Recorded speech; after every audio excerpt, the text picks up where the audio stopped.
Eu sempre fui apaixonado por futebol. Em determinado momento da minha vida, eu estabeleci que eu queria trabalhar com futebol. Ou eu seria jogador de futebol, que desde cedo eu percebi que não era o caso, ou então eu trabalharia transmitindo futebol. É claro que toda criança, quando pensa em transmitir futebol, pensa em ser narrador de futebol.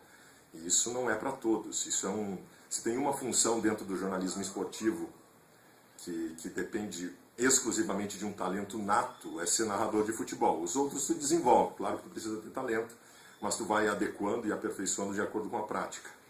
No meu caso, por esse sonho, por estar próximo do futebol, eu estabeleci que eu queria isso. Eu queria trabalhar com futebol dentro do jornalismo esportivo. E aí muda o processo um pouco, porque o que era maior, que era a paixão pelo futebol, se transforma na paixão pelo jornalismo esportivo. Até porque a paixão pelo futebol ela se esvai. Todo mundo tem seu time, isso se perde no meio do caminho, e tu acaba vendo o processo todo como um processo único e exclusivamente jornalístico.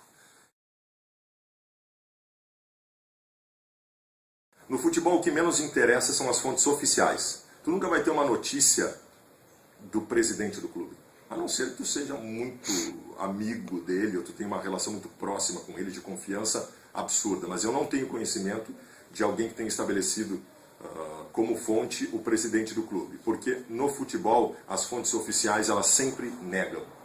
Elas negam o positivo e negam o negativo.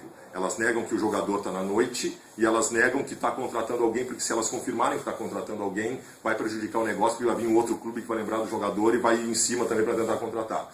Então, no futebol, as fontes que te passam as notícias, e eu, graças a Deus, na minha vida de jornalista esportivo, tive a possibilidade de ter muitas fontes importantes, dei muitas notícias. As fontes, elas são o entorno do futebol. As principais fontes do futebol são o empresário do jogador, o pai do jogador descontente, o amigo do jogador que está na noite, o vizinho do jogador que fez festa até as 3 da manhã e foi expulso do condomínio. Essas são as principais fontes do futebol. São essas pessoas que te passam a notícia. É claro que por um dever jornalístico, tu tenta confirmar depois oficialmente essas notícias com as fontes oficiais, que são as do próprio clube. Mas geralmente isso não acontece. Por isso que no mundo do futebol, o jornalismo esportivo ele tem essas características diferentes, porque o jornalismo esportivo é um constante embate entre a imprensa e as fontes oficiais.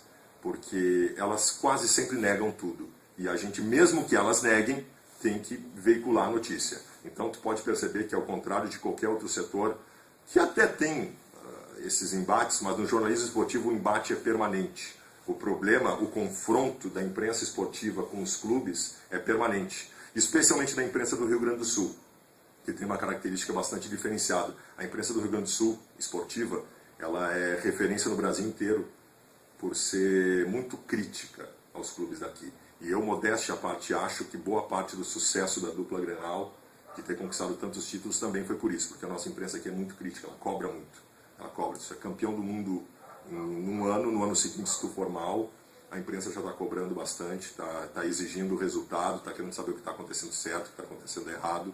Então, no jornalismo esportivo, essa relação do jornalista com a fonte talvez seja um pouquinho diferente.